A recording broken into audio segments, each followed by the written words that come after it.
Friends, solid സ്റ്റേറ്റിൻ്റെ next സെക്ഷനാണ് നമ്മൾ ഇന്ന് നോക്കാൻ പോകുന്നത്. നമ്മൾ കഴിഞ്ഞ ക്ലാസ്സിൽ എന്തൊക്കെ ഡിഫക്ട്സ് എന്ന സെക്ഷൻ സ്റ്റാർട്ട് ചെയ്തു അല്ലേ. ഡിഫക്ട്സ് എന്ന സെക്ഷനിൽ തന്നെ സ്റ്റോയിഷ്യോമെട്രിക് നോക്കി, ഇംപ്യൂരിറ്റി ഡിഫക്ട്സ് നോക്കി. അപ്പോൾ നമ്മൾ ഇന്നത്തെ ക്ലാസ്സിൽ നോക്കാൻ പോകുന്നത് നോൺ സ്റ്റോയിഷ്യോമെട്രിക് ഡിഫക്ട്സ് ആണ് ഫസ്റ്റ് തന്നെ നോക്കാൻ പോകുന്നത്. കൂടാതെ ഇലക്ട്രിക്കൽ പ്രോപ്പർട്ടീസ് എന്ന സെക്ഷനും നമ്മൾ ഇന്നത്തെ ക്ലാസ്സിൽ നോക്കും. പിന്നെ ചെറിയൊരു പോർഷൻ, ഒരു മാഗ്നറ്റിസത്തിൻ്റെ ഒരു പോർഷൻ കൂടെ ബാക്കി ഉണ്ടാവുള്ളൂ. അതും കൂടി കഴിഞ്ഞാൽ നമുക്ക് ഈ സോളിഡ് സ്റ്റേറ്റ് എന്ന ചാപ്റ്റർ വൈൻഡ് അപ്പ് ചെയ്യാൻ സാധിക്കും. അപ്പോൾ നമുക്ക് നോക്കാം നോൺ സ്റ്റോയിഷ്യോമെട്രിക് ഡിഫക്റ്റ്. സ്റ്റോയിഷ്യോമെട്രിക് ഡിഫക്റ്റ് എന്താണെന്ന് നമ്മൾ കഴിഞ്ഞ ക്ലാസ്സുകളിലൊക്കെ നോക്കിയില്ലേ. അപ്പം നമ്മൾ കഴിഞ്ഞ കേസസ് ഒക്കെ നോക്കി അതിൽ അതിൻ്റെ ഒരു ആ സോളിഡിൻ്റെ കോൺസ്റ്റന്റ് പാർട്ടിക്കിളിൻ്റെ സ്റ്റോയിഷ്യോമെട്രിക് ഒരു ഡിസ്റ്റർബൻസ് വരുന്നില്ല. അതായത് അതിൻ്റെ കോൺസ്റ്റന്റ് എലമെൻസിൻ്റെ സ്റ്റോയിഷ്യോമെട്രിയിൽ ദർ ഇസ് നോ ചേഞ്ച് അല്ലേ. അതിൻ്റെ റേഷ്യോയിൽ ഇപ്പോൾ ആനയോണിൻ്റെയും കാറ്റയോണിൻ്റെയും കാര്യം എടുത്തു നോക്കുകയാണെങ്കിൽ ആ ആനയോണിൻ്റെയും കാറ്റയോണിൻ്റെയും റേഷ്യോസിന് ഒരു വ്യത്യാസമൊന്നും വരുന്നില്ല. പക്ഷേ ഈ നോൺ സ്റ്റോയിഷ്യോമെട്രിക് ഡിഫക്ട്സിൻ്റെ പ്രത്യേകത എന്താണ്? അതിൻ്റെ കോൺസ്റ്റന്റ് പാർട്ടിക്കിൾസിൻ്റെ റേഷ്യോന് ഒരു ചേഞ്ച് വരും. അതായത് ഇപ്പം ആനയോണും കാറ്റയോണുമാണ് എടുത്തു നോക്കുന്നതെങ്കിൽ ആ ആനയോണും കാറ്റയോണും തമ്മിലുള്ള അതിൻ്റെ സ്റ്റോയിഷ്യോമെട്രിക് റേഷ്യോസ് ഡിഫറെൻ്റ് ആയിരിക്കും. ഈ നോൺ സ്റ്റോയിഷ്യോമെട്രിക് ഡിഫക്റ്റ് 2 ടൈപ്സ് ആണ് ഉള്ളത്. ഒന്നാമത്തെ ടൈപ്പാണ് മെറ്റൽ എക്സസ് ഡിഫക്റ്റ്, രണ്ടാമത്തെ ടൈപ്പാണ് മെറ്റൽ ഡെഫിഷ്യൻസി ഡിഫക്റ്റ്. ഈ 2 ടൈപ്പും എന്താണെന്ന് നമുക്ക് ഇന്നത്തെ ക്ലാസ്സിൽ നോക്കാനുണ്ട്. അതുപോലെ തന്നെ മെറ്റൽ എക്സസ് ഡിഫക്റ്റ് വീണ്ടും 2 ആയിട്ട് ഡിവൈഡ് ചെയ്തിട്ടുണ്ട്. Metal excess defect can be divided into 2. ഒന്നാമത്തേത് metal excess defect due to anionic vacancies, anionic vacancy മൂലമുള്ള metal excess defect. And the second one is metal excess defect due to presence of extra cation, metal excess defect due to the presence of extra cation. അതായത് 2 ടൈപ്പാണ് non സ്റ്റോയിഷ്യോമെട്രിക് defect ഉള്ളത്. ഒന്ന് metal excess ഡിഫക്റ്റും ഒന്ന് metal deficiency ഡിഫക്റ്റും. Metal excess ഡിഫക്റ്റിനെ വീണ്ടും subdivide ചെയ്തിട്ടുണ്ട്. ഒന്ന് metal excess defect due to anionic വാക്കൻസിയും ഒന്ന് എന്താണ് metal excess defect due to the presence of extra കാറ്റയോണും. അപ്പോൾ ഇതൊക്കെ എന്താണെന്ന് ഡീറ്റെയിൽഡ് ആയിട്ട് നമുക്ക് നോക്കാം. ആദ്യം തന്നെ മെറ്റൽ എക്സസ് ഡിഫക്റ്റിലുള്ള metal excess defect due to the anionic vacancy എന്നുള്ള സെക്ഷൻ ഒന്ന് നമുക്ക് ഫസ്റ്റ് നോക്കാം. അപ്പം നമുക്ക് നോക്കാം മെറ്റൽ എക്സസ് ഡിഫക്റ്റ് എന്താണെന്ന്. ഒന്നാമത്തെ കേസ് മെറ്റൽ എക്സസ് എന്ന് പറഞ്ഞാൽ എന്താണ്? പോസിറ്റീവ് അയോൺസിൻ്റെ നമ്പർ കൂടുതലാവുമ്പോഴാണല്ലോ മെറ്റൽ എക്സസ് എന്ന് പറയാം. അപ്പോൾ മെറ്റൽ എക്സസ് ഡിഫക്റ്റ് 2 കേസ് കൊണ്ട് വരാമെന്ന് നമ്മൾ പറഞ്ഞു അല്ലേ. ഒന്നെങ്കിൽ അത് ഒരു ആനയോൺ കുറഞ്ഞു കഴിഞ്ഞാൽ, ഇപ്പോൾ ഇവിടെ ഈ ഒരു ആനയോണ് ഇല്ലാതെയായി കഴിഞ്ഞാൽ, ഒരു ആനയോൺ അവിടെ മിസ്സായി പോയാൽ, ഇപ്പോൾ ഇവിടെ ഈ ഒരു ആനയോൺ മിസ്സായി പോയിട്ടുണ്ടെങ്കിൽ ഇതിൽ പോസിറ്റീവ് ചാർജിൻ്റെ എണ്ണല്ലേ കൂടുക. അതായത് സ്റ്റോയിഷ്യോമെട്രി ആനയോണ്ടതും കാറ്റയോണിൻ്റെ റേഷ്യോയിൽ ഒരു വ്യത്യാസം വരികയും ചെയ്യും. പോരാതെ എന്താണ്, ഏത് അയോണാണ് കൂടുതൽ ഉണ്ടാകുക? പോസിറ്റീവ് അയോൺ ആണല്ലോ കൂടുതൽ ഉണ്ടാകുക. അപ്പോൾ അതൊരു മെറ്റൽ എക്സസ് ഡിഫക്റ്റ് ആയിട്ട് നമുക്ക് പറയാൻ പറ്റും. അതുമല്ലെങ്കിൽ പിന്നെ ഒന്നെങ്കിൽ ഡ്യൂ ടു ആനയോൺ വാക്കൻസി ആവാം, അല്ലെങ്കിൽ അഡീഷണൽ ആയിട്ട് കാറ്റയോൺ വന്നതാവാം അല്ലേ. അപ്പം മെറ്റൽ എക്സസ് ഡിഫക്റ്റിൻ്റെ ഒന്നാമത്തെ കേസാണ് നമ്മൾ നോക്കുന്നത്. ഒന്നാമത്തെ കേസ് എന്ന് പറഞ്ഞാൽ എന്താണ്? Due to anionic vacancy. Non stoichiometric ഡിഫക്റ്റിൽ നമ്മൾ പറഞ്ഞു ഈ ആനയോണിൻ്റെയും കാറ്റയോണിൻ്റെയും തമ്മിലുള്ള റേഷ്യോയിൽ ഒരു ഡിഫറൻസ് വരുന്നുണ്ട്.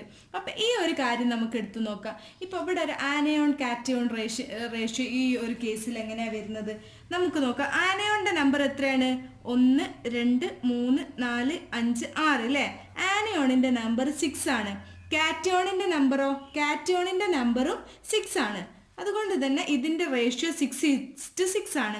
ഇപ്പോൾ സപ്പോസ് ഈ ഒരു കേസിൽ ഇപ്പോൾ metal excess defect due to anion vacancy എന്നാണ് പറഞ്ഞത്.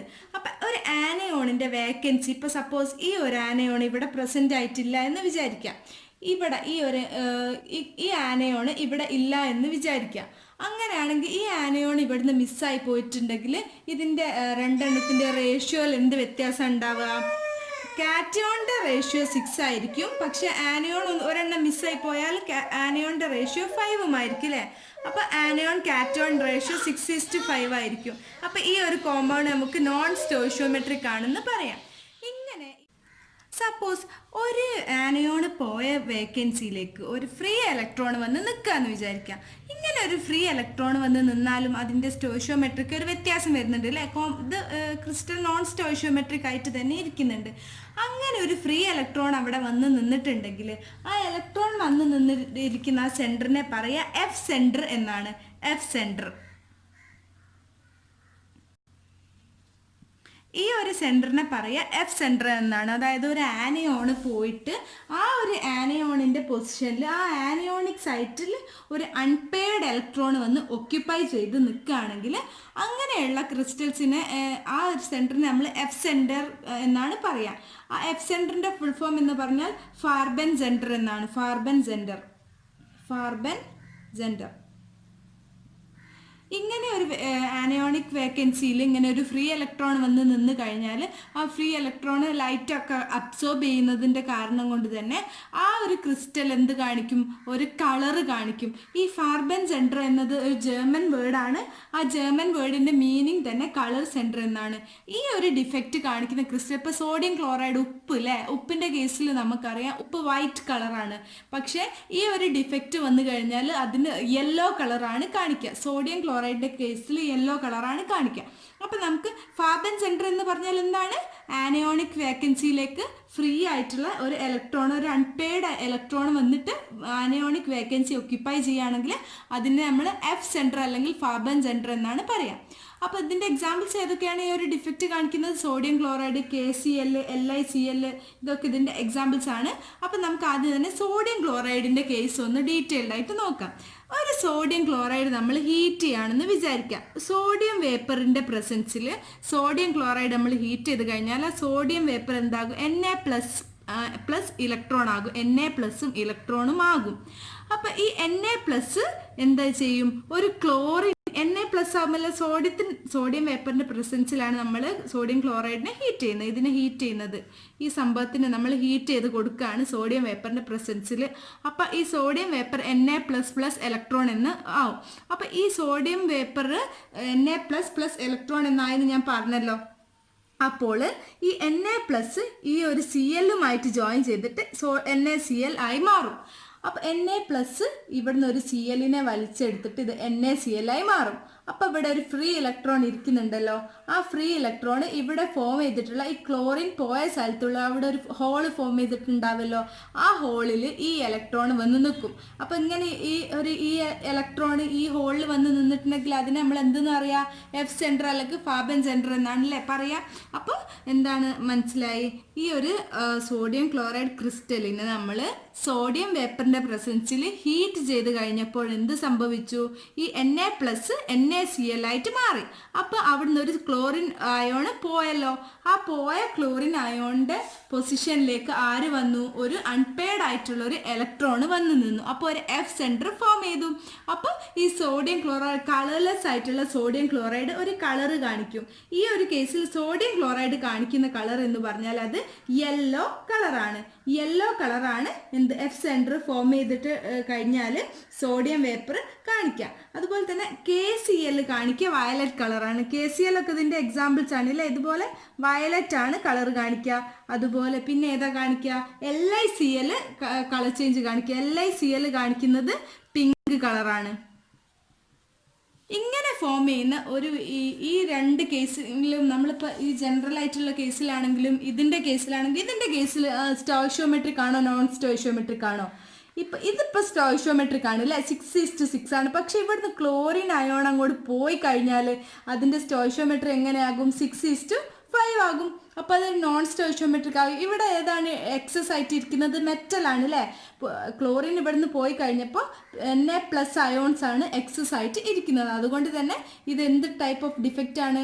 Metal excess defect due to anionic vacancies. ആനയോണിക്കിൻ്റെ വേക്കൻസി മൂലം ഉണ്ടാകുന്ന മെറ്റൽ എക്സസ് ആയിട്ടുള്ള ഡിഫക്റ്റ്. അപ്പോൾ ഇനി നമുക്ക് അടുത്ത ഡിഫക്റ്റ് നോക്കാം. അതേതായിരുന്നു? Metal excess defect due to the presence of extra cation. Additional ആയിട്ട് കാറ്റയോൺ വരുമ്പോൾ ഉണ്ടാകുന്ന മെറ്റൽ എക്സസ് ഡിഫക്റ്റ് എന്താണെന്ന് നമുക്ക് അടുത്തതായിട്ട് നോക്കാം. ായിട്ട് നമ്മൾ നോക്കാൻ പോകുന്നതാണ് metal excess defect due to the presence of extra cations.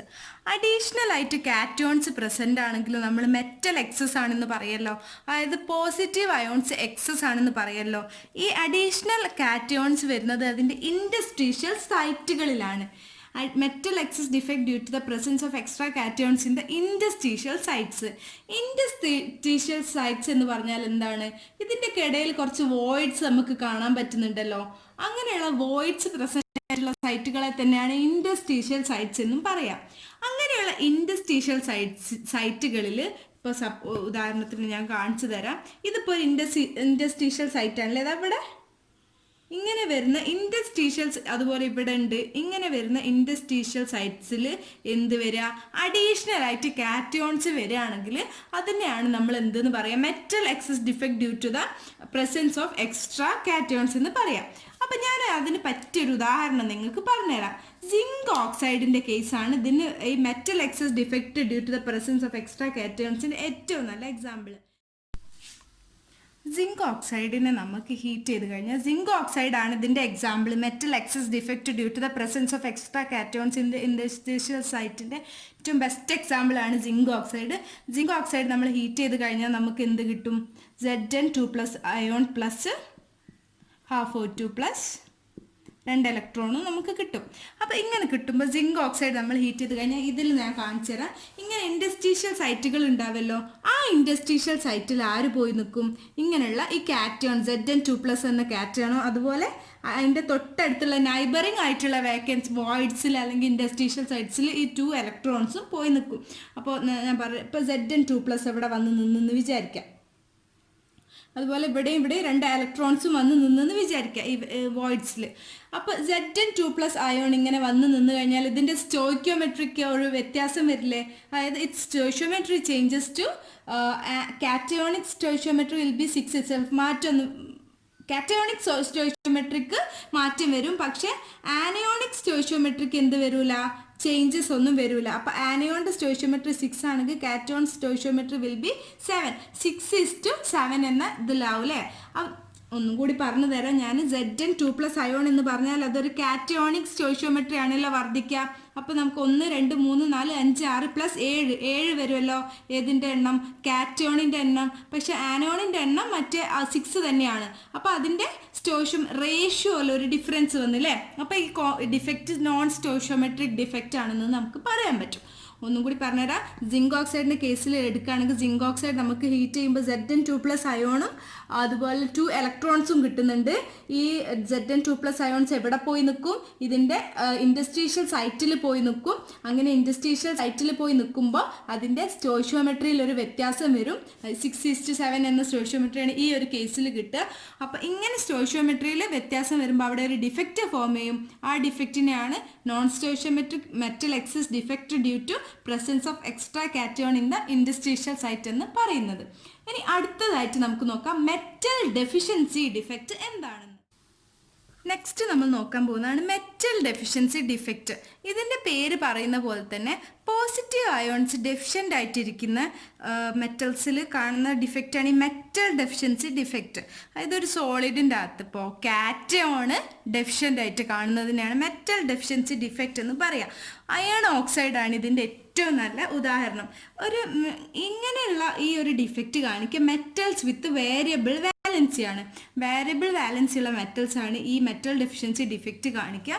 അപ്പം ഒരു വേരിയബിൾ വാലൻസിയുള്ള ഏറ്റവും നല്ല ഉദാഹരണമാണ് അയൺ ഓക്സൈഡ്. അയണിന് നമുക്ക് രണ്ട് ഫോമിൽ കാണാൻ പറ്റില്ല. അയോണിക് ഫോമിൽ ഒന്ന് Fe2+ ആയിട്ടും കാണാൻ പറ്റും, Fe3+ ആയിട്ടും കാണാൻ പറ്റും.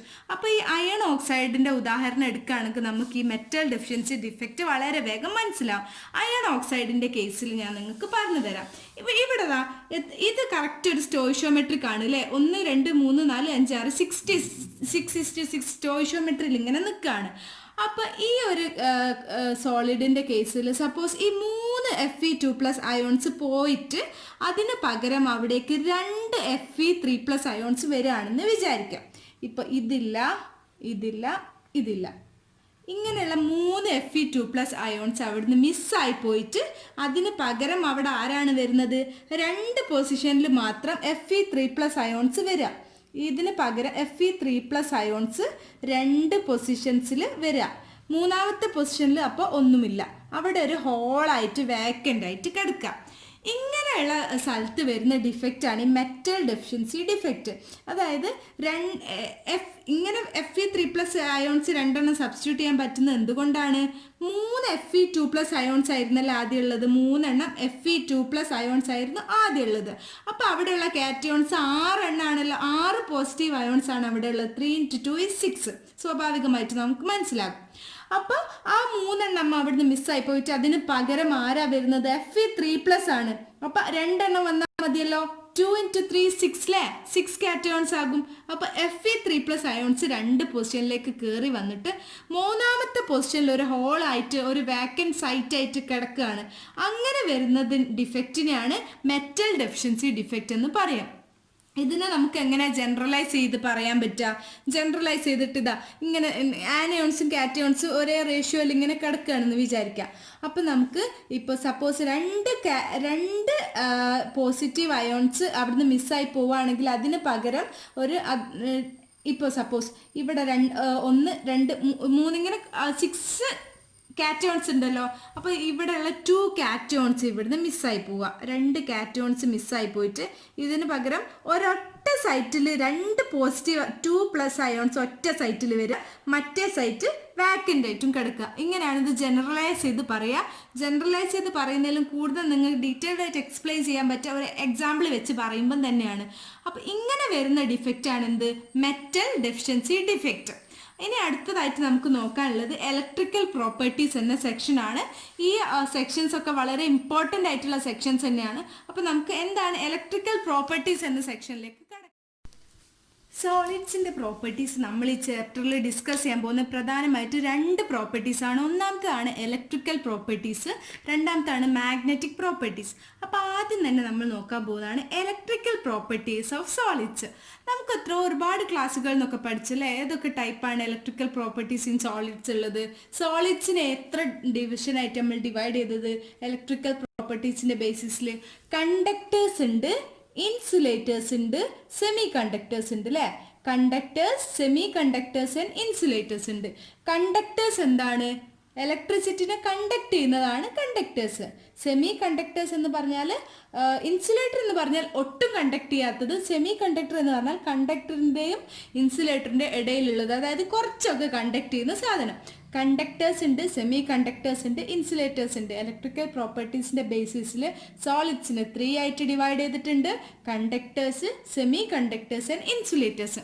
കണ്ടക്ടേഴ്സിൻ്റെ പ്രത്യേകത എന്താണ്? അതിൻ്റെ കണ്ടക്ടിവിറ്റിയുടെ റേഞ്ചാണ് ആദ്യം തന്നെ നമ്മൾ നോക്കാൻ പോകുന്നത്. കണ്ടക്ടേഴ്സിൻ്റെ conductivity 10⁴ to 10⁷ ohm inverse metre inverse ആണ്. അതായത് അതിൻ്റെ കണ്ടക്ടിവിറ്റി ഭയങ്കര ഹൈ ആണ് അല്ലേ. കണ്ടക്ടേഴ്സിൻ്റെ കണ്ടക്ടിവിറ്റിൻ്റെ range 10⁴ to 10⁷ ohm inverse metre inverse ആണ്. സെമി കണ്ടക്ടേഴ്സിൻ്റെത് കുറച്ചും കൂടി കുറവാണ്. കണ്ടക്ടറിൻ്റെ അത്ര കണ്ടക്ടിവിറ്റി ഉണ്ടാവില്ലല്ലോ. 10⁻⁻6 to 10⁴. 10⁻⁶ to 10⁴ ആണ് സെമി കണ്ടക്ടേഴ്സിൻ്റെത്. ഇൻസുലേറ്റേഴ്സിൻ്റെതോ 10⁻20 to 10⁻10 ohm inverse metre inverse. വളരെ കുറവാണ് അല്ലേ ആരത്? ഇൻസുലേറ്ററിൻ്റെത്. കണ്ടക്ടിവിറ്റി ഏറ്റവും കൂടുതൽ ആരതാണ്? ഏറ്റവും കൂടുതൽ കണ്ടക്ടിവിറ്റി കണ്ടക്ടേഴ്സിൻ്റെത് 10⁴ to 10⁷ ohm inverse metre inverse. അതുപോലെ സെമി കണ്ടക്ടേഴ്സിൻ്റെത് 10⁻⁻6 to 10⁴ ohm inverse metre inverse. ഇൻസുലേറ്ററിൻ്റെത് 10⁻20 to 10⁻10 ohm inverse metre inverse. അപ്പം ഇത് ഇങ്ങനെ ഡിവൈഡ് ചെയ്തിട്ടുള്ളത് ഒരു തിയറി പ്രകാരമാണ്. ഒരു ബാൻഡ് തിയറി എന്ന് പറഞ്ഞ ഒരു തിയറിയാണ് ഇനി നമ്മൾ അടുത്തതായിട്ട് നോക്കാൻ പോകുന്നത്. ഇലക്ട്രിക്കൽ പ്രോപ്പർട്ടീസ് എന്ന ഭാഗത്തിലുള്ള ഒരു സബ് ടോപ്പിക്കാണ് conduction of electricity in metals. മെറ്റൽസിലുള്ള കണ്ടക്ഷൻ ഓഫ് ഇലക്ട്രിസിറ്റി എങ്ങനെയാണെന്നുള്ളത് നിങ്ങൾക്ക് ലെക്ചർ നോട്ട്സ് ആയിട്ട് ഉപയോഗിക്കാൻ പറ്റിയിട്ടുള്ള ഇമ്പോർട്ടൻ്റ് ആയിട്ടുള്ള കുറച്ച് പോയിന്റ്സ് ഞാനിവിടെ എഴുതിയിട്ടുണ്ട്. ഈ പോയിന്റ്സ് ഏതൊക്കെയാണെന്ന് നമുക്കൊന്ന് നോക്കാം. Metals conduct electricity by movement of electrons or ions അല്ലേ. എങ്ങനെയാണ് മെറ്റൽസ് കണ്ടക്ട് ചെയ്യുന്നത്? ഒന്നെങ്കിൽ ഇലക്ട്രോൺസിൻ്റെ മൂവ്മെൻറ്റിനെ കൊണ്ട്, അല്ലെങ്കിൽ അയോൺസിൻ്റെ മൂവ്മെൻറ്റിനെ കൊണ്ട് അല്ലേ. ഇപ്പോൾ നോർമൽ മെറ്റൽസ് എടുത്ത് നോക്കിയിട്ടുണ്ടെങ്കിൽ നമുക്ക് അയോൺസിൻ്റെ മൂവ്മെൻ്റ് അല്ലല്ലോ, ഇലക്ട്രോലൈറ്റ് ഇലക്ട്രോലൈറ്റ്സ് എടുത്ത് നോക്കിയാൽ കണ്ടക്ടിവിറ്റി കാണിക്കുന്നത് അതിൻ്റെ അയോൺസിൻ്റെ മൂവ്മെൻറ്റ് കൊണ്ടാണ്. നോർമൽ മെറ്റൽസ് എടുത്ത് നോക്കുകയാണെങ്കിൽ നമുക്ക് ഇലക്ട്രോൺസിൻ്റെ മൂവ്മെൻറ്റ് കൊണ്ടാണ് എന്ത് കാണിക്കുന്നത്, ഇലക്ട്രിക്കൽ കണ്ടക്ടിവിറ്റി കാണിക്കുന്നതെന്ന് മനസ്സിലാവും. അതുപോലെ തന്നെ കണ്ടക്ടിവിറ്റി ഡിപ്പെൻഡ് ചെയ്യുന്നത് എന്തിനാണ്, വാലൻസ് ഇലക്ട്രോണിൻ്റെ നമ്പറിനെയാണല്ലോ. എത്രമാത്രം ഇലക്ട്രോണുകൾ വാലൻസ്ഡ് ആയിട്ടുള്ള ഫ്രീ ഇലക്ട്രോൺസ് എത്രമാത്രം ഉണ്ടോ അതിൻ്റെ നമ്പറിനെയാണ് എന്ത് ഡിപ്പെൻഡ് ചെയ്യുക, conductivity depend upon the number of വാലൻസ് electrons. Second point അതാണ്, കണ്ടക്ടിവിറ്റി എന്തിനാണ് ഡിപ്പെൻഡ് ചെയ്യുന്നത്, നമ്പർ ഓഫ് വാലൻസ് ഇലക്ട്രോണിനെ.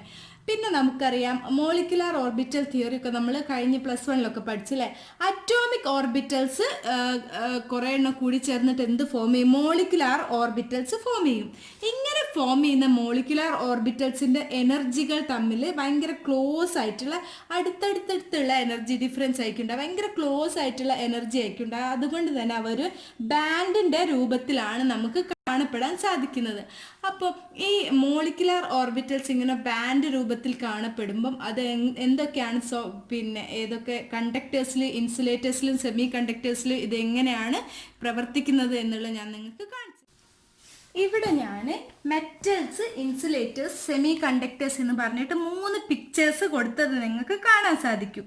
ഇവ 3ഉം തമ്മിൽ എന്താ നിങ്ങൾക്ക് ഡിഫറൻസ് കാണുന്നത്, ഒന്നാമത്തത് തമ്മിൽ 2 ബാൻഡുകൾ തമ്മിൽ ഒട്ടും ഗ്യാപ്പില്ല അല്ലേ, രണ്ടാമത്തത് തമ്മിൽ ഒരുപാട് ഗ്യാപ്പുണ്ട്, മൂന്നാമത്തത് തമ്മിൽ കുറച്ച് ഗ്യാപ്പുണ്ട്. അപ്പം ഇങ്ങനെ ഈ മുകളിലുള്ള ബാൻഡും താഴെയുള്ള ബാൻഡും നിങ്ങൾ കണ്ടല്ലോ. ഇവിടെ താഴെയുള്ള ബാൻഡ് എന്ന് പറഞ്ഞാൽ ഒക്യുപ്പൈഡ് ആണ് അല്ലേ, ഇലക്ട്രോൺസ് ഒക്യുപ്പൈഡ് ആയിട്ടുള്ള ഇങ്ങനെയുള്ള ബാൻഡിൽ ഹയ്യസ്റ്റ് ഒക്യുപ്പൈഡ് എനർജി ബാൻഡിനെയാണ് എന്തെന്ന് പറയുക, വാലൻസ് ബാൻഡ് എന്ന് പറയാം.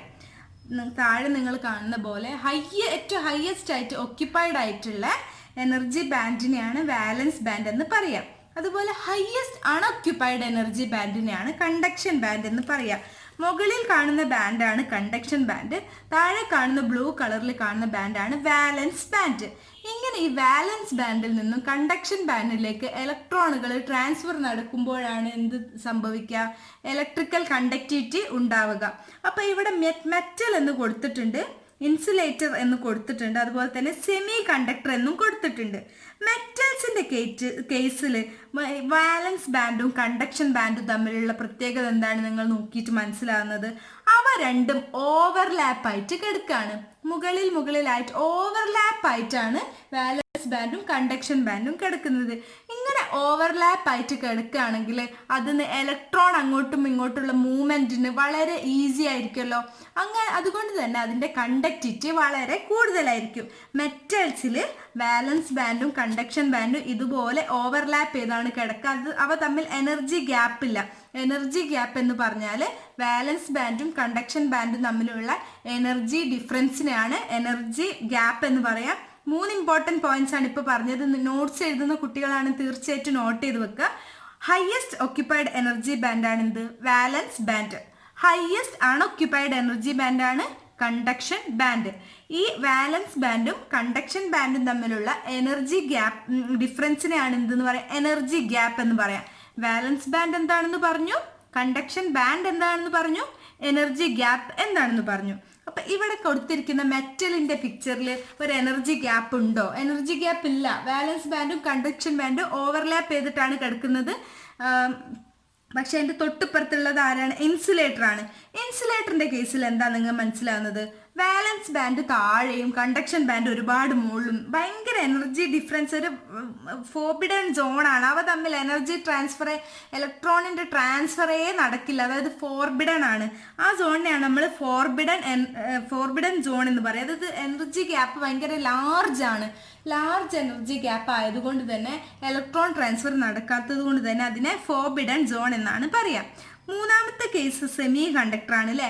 ചെറിയൊരു ഗ്യാപ്പ് അവിടെ ഉണ്ട്, ഒരു എനർജി ഗ്യാപ്പ് അവിടെ ഉണ്ട്. പക്ഷേ നമ്മൾ ചെറിയൊരു ഹീറ്റ് ഒക്കെ കൊടുത്തത് കഴിഞ്ഞാൽ ഇലക്ട്രോൺസിന്റെ ട്രാൻസ്ഫർ നടക്കും. അതായത് ചെറിയൊരു കണ്ടക്ടിവിറ്റി ഉണ്ട്, പക്ഷേ മെറ്റൽസിന്റെ അത്രയും കണ്ടക്ടിവിറ്റി ഇല്ല. മെറ്റൽസ് ഏറ്റവും നല്ല കണ്ടക്ടേഴ്സ് ആവാനുള്ള കാരണം അവ തമ്മിലുള്ള എനർജി ഗ്യാപ്പിൽ അവർ ഓവർലാപ്പ് ചെയ്തിട്ടാണ് കിടക്കുന്നത്. ഇൻസുലേറ്റർ ഒട്ടും കണ്ടക്ട് ചെയ്യാത്തതിൻ്റെ കാരണം ഒരുപാട് ലാർജ് എനർജി ഗ്യാപ്പ് ആണുള്ളത്. കൂടാതെ അതിൻ്റെ ഇടയിൽ ഒരു ഫോർബിഡൻ സോൺ തന്നെയാണ് കിടക്കുന്നത്. മൂന്നാമത്തത് സെമി കണ്ടക്ടേഴ്സ് ആണ് നമുക്ക് കാണാൻ പറ്റുന്നത്. അതിൻ്റെ തമ്മിലുള്ള എനർജി ഗ്യാപ്പ് സ്മോൾ ആണ്. അതുകൊണ്ട് തന്നെ നമുക്ക് എന്ത് സംഭവിക്കും, ഒരു ഹീറ്റൊക്കെ കൊടുത്തു കഴിഞ്ഞാൽ ഇലക്ട്രോൺസിനെ താഴെയുള്ള വാലൻസ് ബാൻഡിൽ നിന്നും മുകളിലുള്ള കണ്ടക്ഷൻ ബാൻഡിലേക്ക് ട്രാൻസ്ഫർ ചെയ്യാൻ പറ്റും. ഇങ്ങനെയാണ് നമ്മൾ ഒരു മെറ്റലിനെ, ഒരു മെറ്റലാണോ ഇൻസുലേറ്റർ ആണോ, ഒരു സോളിഡ് ഒരു മെറ്റലാണോ, ഒരു സോളിഡ് ഇൻസുലേറ്റർ ആണോ, അല്ലെങ്കിൽ സെമി കണ്ടക്ടർ ആണോ എന്ന് ഡിറ്റക്ട്. നമ്മൾ കണ്ടക്ടേഴ്സ് എന്താണ്, ഇൻസുലേറ്റേഴ്സ് എന്താണ്, സെമി കണ്ടക്ടേഴ്സ് എന്താണെന്നുള്ളത് കണ്ടു. സെമി കണ്ടക്ടേഴ്സിനെ ഇനിയും ബ്രോഡായിട്ട് ഡിവൈഡ് ചെയ്തിട്ടുണ്ട്. അതിൻ്റെ ഡീറ്റെയിൽ ഡിസ്ക്രിപ്ഷൻ ഞാൻ അടുത്ത ക്ലാസ്സിൽ പറയാം. കൂടാതെ മാഗ്നറ്റിക് പ്രോപ്പർട്ടി എന്ന് പറഞ്ഞ ഒരു സെക്ഷനും കൂടി ഉണ്ട് ഈ ചാപ്റ്ററിൽ. അതുകൂടി കഴിഞ്ഞാൽ ഈ ചാപ്റ്റർ ഫിനിഷ് ആവും. അപ്പോൾ അടുത്ത ക്ലാസ്സോടെ നമുക്ക് ഈ ഒരു ചാപ്റ്റർ വൈൻഡപ്പ് ചെയ്യാം. താങ്ക്